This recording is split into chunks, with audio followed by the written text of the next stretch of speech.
Saya menemukan setelah saya pelajari, saya sudah tarikan will saya sudah sampaikan kepada saya.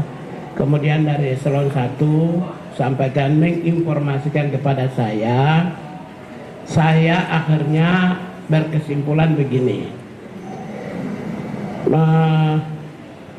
Pendidikan ini, pendidikan yang dicanangkan oleh Gubernur Jawa Barat ini, orientasinya adalah peningkatan kualitas sumber daya manusia. Kualitasnya apa? Satu, knowledge, pengetahuan.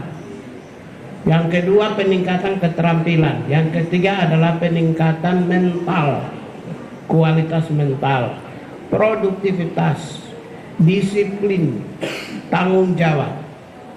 Kalau variabel-variabel ini seirama, senasib, sejiwa dengan hak asasi manusia, ya, berarti nggak ada dong, tidak masuk ke wilayah-wilayah yang bertentangan dengan hak asasi manusia. Yang dikhawatirkan itu adalah yang kemarin saya bilang corporal punishment, seperti orang tua atau di sekolah mendidik anak cubit telinga, pukul, mendisiplinkan anak yang berlangsung pada masa pendidikan ala masa lampau. Itu yang kita khawatir. Setelah kami cek ternyata tidak corporal punishment. Jadi ini tidak bertentangan sedikit pun.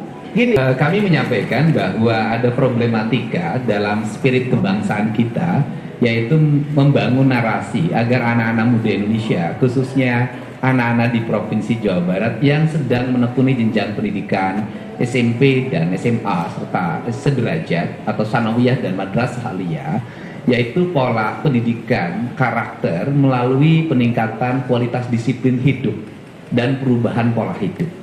Nah, prinsip perubahan pola hidup itu apa sih yang terjadi? Yang terjadi pada anak-anak di Jawa Barat itu pola hidupnya adalah mereka rata-rata tidurnya jam 4 pagi. Karena waktunya dihabiskan untuk main game online. Kemudian berdampak pada mereka tidak bersekolah.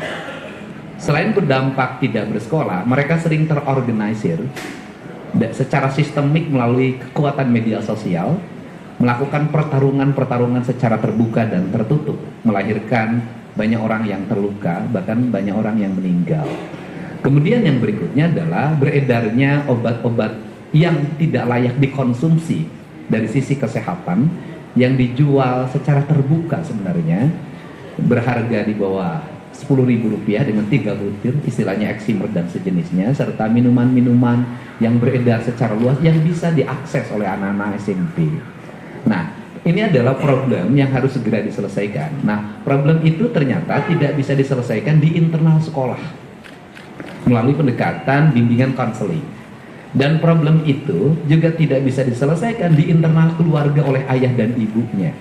Nah, karena problem ini tidak bisa diselesaikan di sekolah dan di keluarga, serta tidak semua problem itu bisa ditangani lewat peradilan anak, maka harus ada upaya jangka pendek yang bisa dilakukan melalui pola pendidikan disiplin siswa.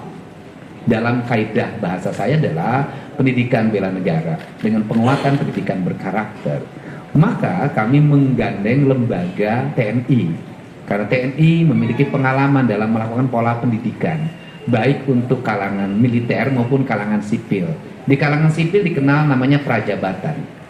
Di kalangan sipil hari ini untuk masuk industri banyak yang dilatih di Dodik Pangkodam 3 Siliwangi, Lembang, untuk membangun kebugaran. Nah, metodologi pendidikannya yang kami sampaikan tadi ke Pak Menteri adalah, yang pertama adalah pembangunan kualitas disiplin. 1, melepas HP. 2, melepas tradisi bermotor. 3, melepas minuman keras. 4, melepas obat-obatan terlarang.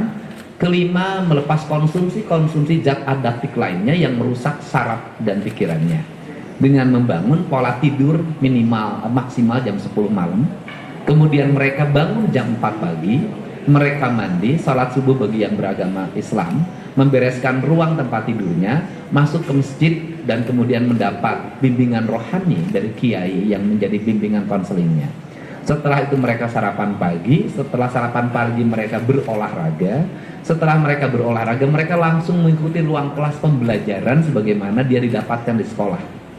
Kami mendatangkan guru dari berbagai tempat, dan kemudian setelah itu mereka salat duhur, kemudian istirahat. Setelah istirahat mereka mengikuti program minat dan bakat melalui pendekatan olahraga.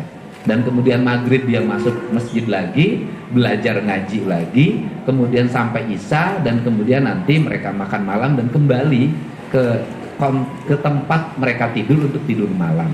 Jadi model itu yang kami kembangkan, dan kami tadi konsultasikan bahwa tidak ada pelanggaran-pelanggaran yang dilakukan terhadap hak-hak anak sendiri. Nah, kalau bicara orang banyak memperdebatkan persoalan apakah mereka, bagaimana mereka belajarnya, pertama justru dengan barak ini mereka jadi belajar. Mereka jadi ada gurunya. Kenapa? Karena selama ini mereka bolos. Mereka tidak pernah belajar. Bangunnya rata-rata jam 10 siang. Nah, ini adalah. Kemudian yang kedua, bagaimana lingkungannya di barak itu, di komplek pendidikan itu mereka mendapat lingkungan yang baik. Karena selama ini mereka di lingkungan rumahnya tidak mendapat lingkungan yang baik, di lingkungan sekolahnya tidak mendapat lingkungan yang baik, mereka menjadi anak jalanan. Nah, inilah barangkali langkah yang dilakukan oleh kami, pemerintah Provinsi Jawa Barat dan pemerintah kabupaten kota di seluruh Jawa Barat sebagai bagian upaya kami untuk menyongsong generasi Indonesia Emas tahun 2045. Barangkali itu saja. Terima kasih.